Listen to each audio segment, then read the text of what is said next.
E-L-O-E-J,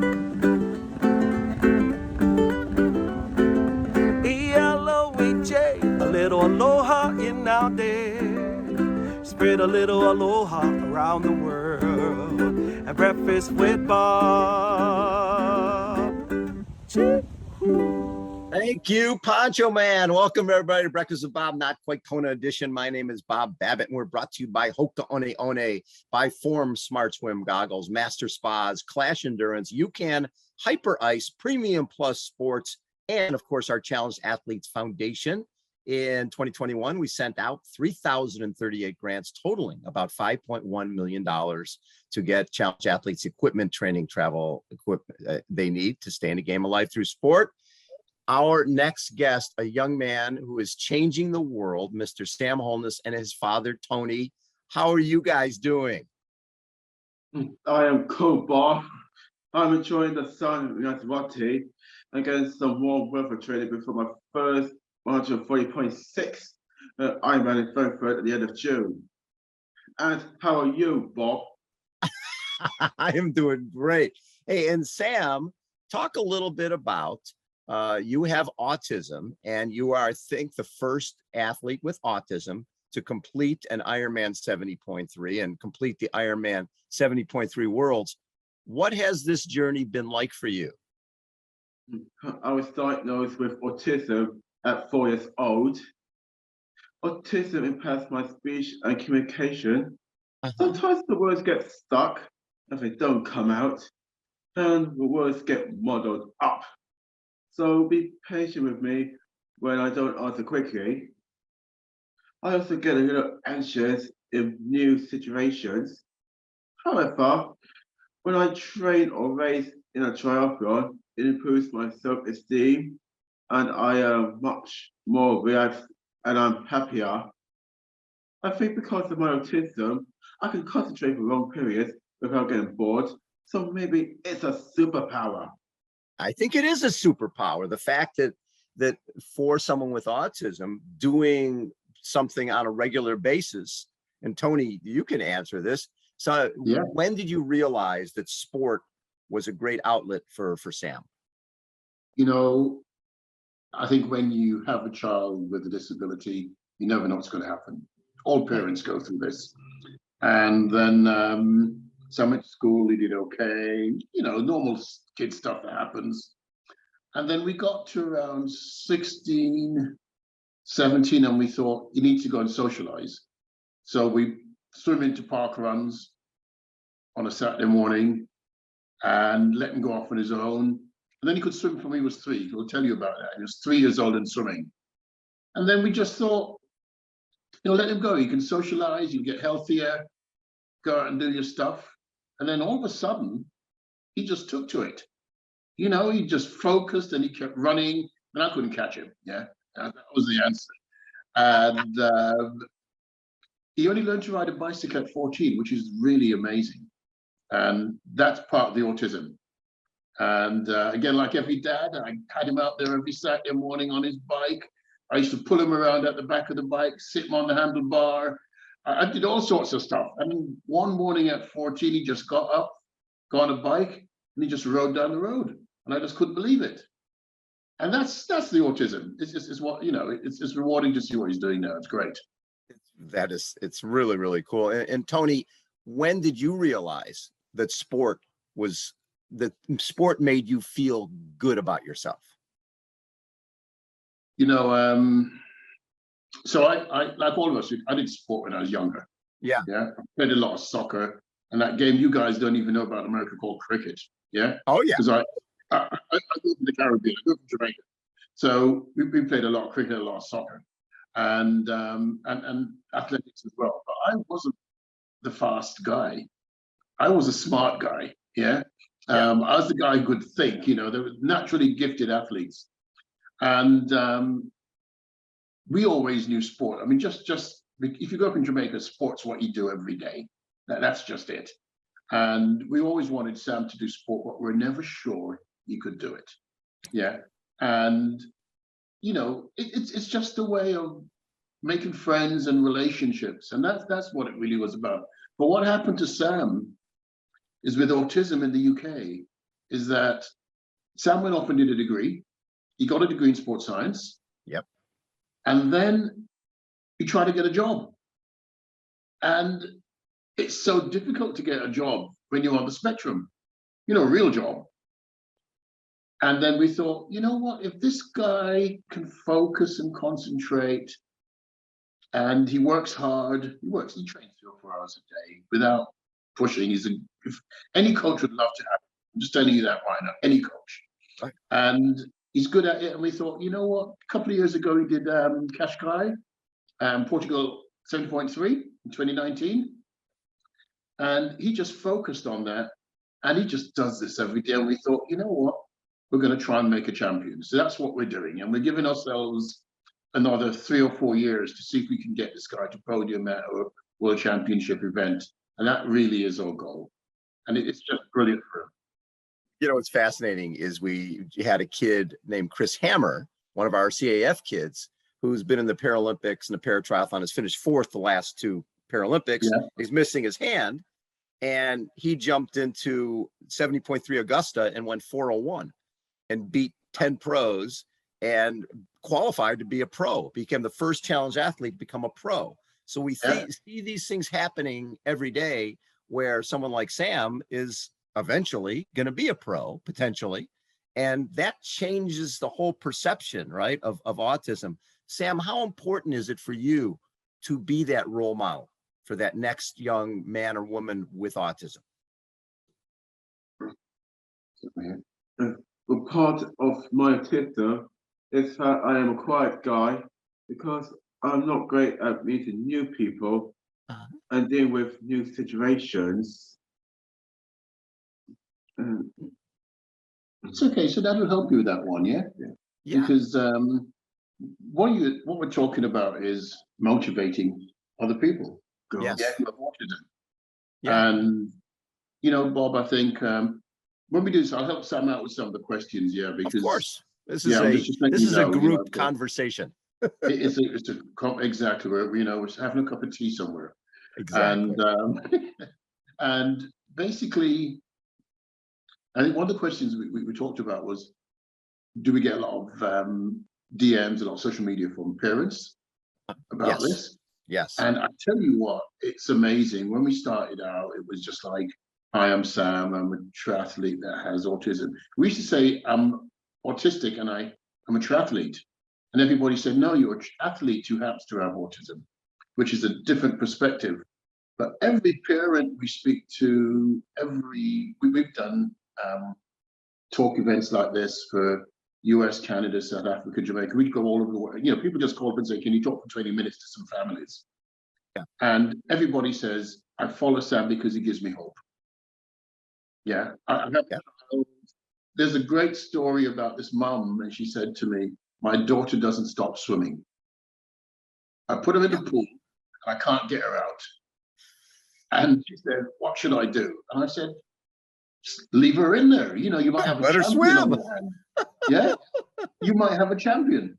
And I think that's what this is about. It's recognizing that talent. It's about coaches. It's about corporations, seeing people like Sam and not saying, hey, he has autism or neurodiversity, can't do it. It's just like saying, maybe there's something great here we can learn from. And that's what this is about. It's this journey. And what's fascinating to me is when we look at Ironman in particular, and we look at we had trying to get wheelchair athletes to be allowed to participate in Ironman, figuring that out where it's going to be swim and hand cycle and then racing chair. And at the beginning, it was like, well, can they even do the race? And then it was guys going sub 11 hours and then sub 10 hours and realizing they can't just do the race. They can kick a lot of butt and do these races. How has the perception for you, Tony, how's the perception changed about Sam? Because when he goes 5:44 at the World Championships in St. George on a really hard course, that showed he beat a lot of people. Well, you know what? He did 5:44 in Lanzarote as well. Did he really? The same time? He did 5:44. Anna Haag, I think, did 4:24, right? So this is it's a hard course. And this is his first race. It's brutal. His first race back. But I think there are lots of perceptions out there to be broken, lots of glass ceilings. So, I mean, you know some of the numbers, and the number of African Americans who do triathlons is small. Very small. Yes. It's the same in the UK and Europe. The number of African Americans who swim is very small as well. So Sam's breaking all of those glass ceilings. And you know the best thing about this guy? He doesn't care. He's just out there doing his thing. He's out there swimming. He's out there running. You know, I saw him in Lanzarote, and he's not done any open water swimming since. When did you last swim? I've been normally the open water swim. Yeah, when's your last one? I think it was in September when we were in St. George. In St. George. Yeah, that was Yeah, it. because we've got winter here. There are no lakes open.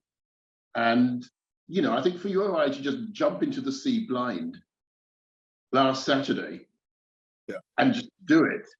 And I was thinking, he's brave. You know, it's unbelievable. But I think it's remarkable because I could never have dreamed of Sam doing what he's doing. I could never visualize it. I don't know if you understand that. I mean, you know, when you have a kid who's neurotypical, who's swimming or running and good at athletics, you know, when they're 5 or 6, you're thinking, you know, maybe, just maybe I've got a baller here or something. And when Sam was 8, 10, you know, the guy couldn't really catch a ball properly. And now he catches a ball, but I won't stand there when he's throwing it because he just doesn't know his strength, right? And he's not very accurate. So we you know, but it's stuff like that, that if I ever listened to the experts who said, he can't do it, he'll never do it, he'll never talk, he'll never run properly, he can't. Parents used to say to us, why are you taking him swimming? He could drown. And I used to say to them, but if he doesn't learn to swim, he will drown. Yeah? So we stopped listening to those guys a long, long time ago, and we are where we are, and he's doing good. So Sam, when I was thinking about you when I was at St. George, because all of a sudden, hail, rain, thunder, lightning, how hard was that for you to deal with during that race? Well, let's see. Well, the spring weather was, well, the whole race was like cool. There was no dangers between the swim. But when I was cycling through that cycle course, when it comes to weather, it could be a sandstorm. So I had to like grip myself. I had to like grip the bike. I had to grip my bike to prevent myself from being blown away. Was it easy or was it hard? Like hard. Yeah. It was like a hard. Well, but that sandstorm made it even harder. Tony, one of the things that impresses me, and we've been doing our Challenge Athletes Foundation for 28 years, and we've, all those perceptions that you're talking about, same type of thing. We had a young man who was missing both legs above the knee, had his legs amputated when he was 5, 6 years old. And the mom, like you, kept calling the prosthetist going, when's Rudy going to run? And he was like, lady, he'll be in a wheelchair or a walker. He'll never run. So finally, she bugged him enough that he said, why don't you bring your son in here so I can tell you face to face that your kid will never run. And when he walked into the waiting room, Rudy was doing a handstand on the walker, something that Sam would have done. And he figured, if this kid wants to run, I better figure it out. And they changed the world. All of a sudden, the kid made 5 Paralympic teams, and he runs a sub 6-minute mile and became the first double above knee amputee to finish an Ironman, similar to what you've got coming up. Sam, are you excited for Ironman Frankfurt? I am. Well, normally I get a little anxious at first.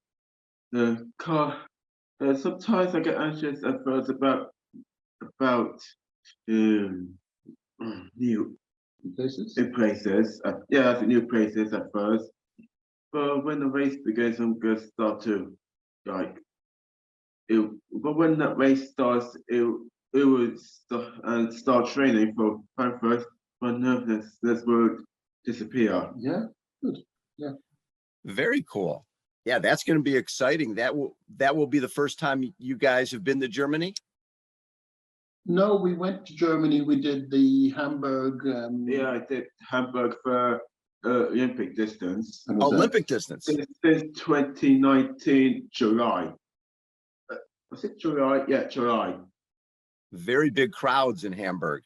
That's always a very, very fun race. So is the training changed for when you're getting ready for a full Ironman? Are you doing longer training days? Yeah, I think we've been training for this for over a year now. Yeah, we knew it was happening. And so Sam's up to about 22, 23 hours a week now. Wow. In training. And that's without his yoga and stretching every night. Okay, so this is what he does 24/7. This is his job. Okay. You are a professional. Me? Yeah. You're training like a professional athlete, which is great. Yeah. And I've basically given up my job in IT and banking, and I coach him full time now. So I do. They call me the coach, taxi driver, travel booking, bike mechanic. I do everything. You're the domestique in cycling. When the person is always that's you're the domestique who helps everybody else out. Exactly. So nutritionist, everything. So it's but it's been so exciting. I mean, I always say to everybody, it's the best job I've ever done in my entire life. Yeah, is coaching Sam. It's the most wonderful thing. So we finished Lanzarote, then he's running what's your next race? Manchester Marathon. Running Manchester Marathon. Yeah, we're going to see it get as close to three hours as we can for that, hopefully a sub-3. And then we locked down for 10 weeks before Frankfurt. I mean, that's it. It's just trail runs, big cycles, big turbo sessions, get the aerobic capacity higher up, and that's it. And then we hit Frankfurt a week before, taper, and then we do the race. So he's almost ready. We're just doing a few, bits of fine tuning. So with what's been the toughest part for Sam in terms of adapting to the triathlon lifestyle? Yeah, the two things. With autism comes IBS, irritable bowel syndrome. It's quite common. That's right. So, but GI issues are quite common amongst athletes. Triathlon, yes. We know there's some really famous ones who have to be told it stops all the time, don't we? Some very famous ones out there. And we've been working a lot on training the gut. And we've been to a couple of gel manufacturers. They've done sodium tests on him and all that sort of stuff. And we've got a nutrition plan now, which we're working on, which is really excellent, which should carry him through the race. So we've found a gel that or powder that doesn't have any fructose in it, for example, because we think that was part of the problem. But it's all trial and error. It really is. Everybody's body is different. You never know what's going to work. One of the actually GI issues. One of our sponsors is UCAN, a nutrition company, and they were created specifically. It's called Superstarch. They had these parents had a youngster who couldn't eat regular food. So the scientists came up with a liquid diet for him that was this product UCAN, and they realized it was an application for other people who the sugars bothered them. So, this is that's an issue that a lot of people have, Sam. You're not alone as an endurance athlete having gut issues. So join the club. And I think the other thing, which I'm, as a coach, finding quite fascinating, is getting Sam to go faster. So he trains well, and it's translating the training into speed. So one of the things, again, with autism, people talk about rate of perceived exertion. So you feel how you're running. And it's really challenging for Sam to feel how he's running. So everything we do is numbers. It's numbers, numbers, numbers. It's power, it's watts, it's cadence. That's what we do 24/7. Everything is very as scientific as possible. because, running with feeling is really difficult for him. So what we're doing is we're training muscle memory in his body. So he learns to run at 15 or 16 kilometers an hour for the entire race. He knows he's got to run at a normative power of 260, 270. I mean, he's an engine. He's got a big engine. Right. So that's not, but it's in that race zone. It's keeping that momentum going, which is probably the second challenging thing. But if we can solve the GI issues and then to solve the speed issues, then we're cool. I mean, I tell some of the other guys out there who are kicking it, watch out. He's coming. 2 or 3 years. It's we went to an event a couple of months ago up in Derby, and we met the great British running pair who one was at the Olympics, the Brownleys. Oh, you met the Brownlee brothers. Yeah, we're driving. Sam was on stage with the Brownleys, so we're driving back in the car about 1 o'clock in the morning on our way home. 3-hour drive, and we just thought we ran out of music to listen to or whatever. So we drive back and we said, "Hey Sam, what's going to be our goal for the next 3 or 4 years?" And we started thinking, and we said, "We're going to beat the Brownleys." Yeah. You've got to have goals. You never know. Now, Tony, for someone who comes from more of a team sport guy, this individual sport, has that been a lot? It seems like this has been a lot of fun for you because you were that guy when you were playing cricket. You were the smart guy. You were looking at the angles. So now you're able to do all of that, dissect the training, come up with the numbers, the wattage, the power, all of that. This seems like it's been a lot of fun for you. It's brilliant. It is absolutely brilliant. It's but I think it's not just the coaching, it's the learning. Right. Because it's taught me how to communicate with Sam in a way, as a dad, it's not always easy. Yeah. When Sam finishes a race, everybody says to me, "So how do you feel about Sam at Lanzarote?" And I'm saying, as a dad, I'm glad he's finished safely and didn't have any mechanicals. As a coach, I wanted to see 20 minutes faster. Yeah, and that's of course. Yes. Yeah. And then with Mom, she's always like, "You're always shouting." And I said, I can't. I said, I am every pedal stroke I'm making, every time he's I'm running with him. I can see it and I can't help myself, and so that's the dilemma. I was even watching that movie the other day, King Richard. Yeah. And I'm thinking, is that what I'm like? And I said, no, I'm not like that. I'm please, it's like, but if you want to make a champion, you see, it's the difference between trying to make a champion and trying to just have an athlete. Right. And if you want to be a champion, sometimes, Well, and the main thing is you guys are changing perceptions, right, Sam? How good a coach is your dad, Sam? We're very great as a coach. And it reminds me of when we watched Joey Maguire. Yes. Show me the money.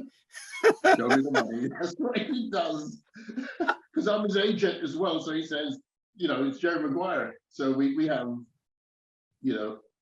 lots of movies like that to watch, and a bit of fun. It's fun. We're like people describe us as Timon and Pumbaa.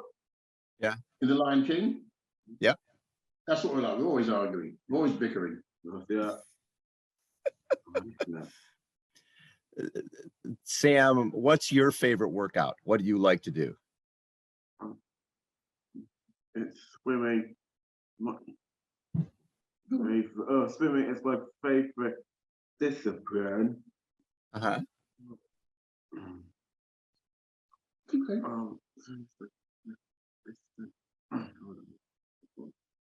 And I can ask. Oh. Let's start again. Swimming is my favorite discipline, but I really love training every day. I get up every morning to count out the plans for the day. And it doesn't matter if it's snowing, raining, or sunny.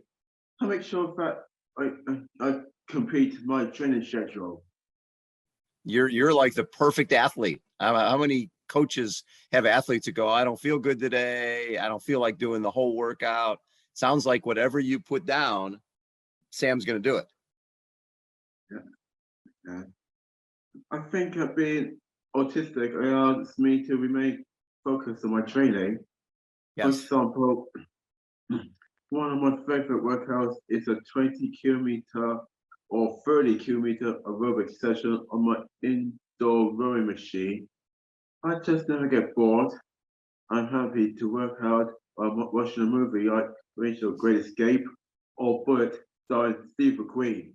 Oh, wait, you watched Steve McQueen and Great Escape and Bullet? Yeah. Those are definitely. two of my favorite movies. I like anytime I'm turning the channel and I come up Great Escape, you have to watch that. The motorcycle scenes are great. Yep. Definitely. And what is the car chase? The car chase. Love the car chase. Yeah. Love the car That chases. was Yes. your Ford Mustang.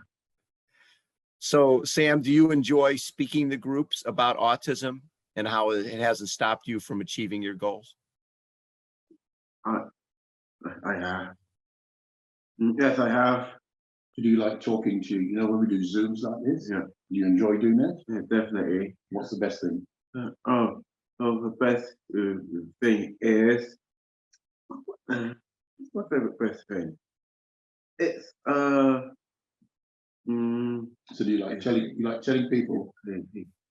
yeah, Telling people about yeah, training and stuff like that? yeah, training in things. I enjoy the training, the people, how it improves their confidence. And improves your confidence, yeah. Yeah. Cool. Yeah. Makes you feel good about yourself. Sport, people underestimate the power of sport.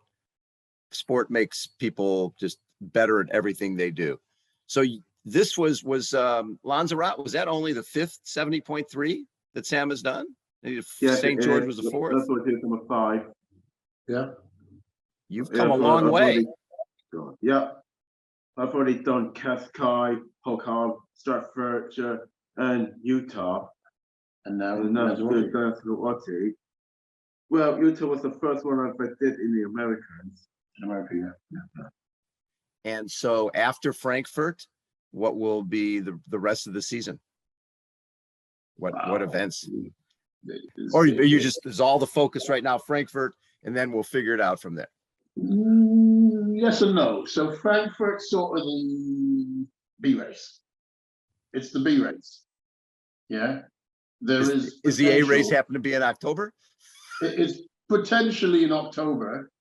Yeah, if I can twist Sean's arm and other people's arm, you know what it's like. There are lots of people around, and the folk anyway. Yeah. So Yes. we're fairly optimistic about October, and then at the end of the year we'll probably come back over to the States and do Florida because it's flat, and we've never done a flat course, and we do that one for time to see if we can get down about 10.5. I mean, the objective for Frankfurt is 12.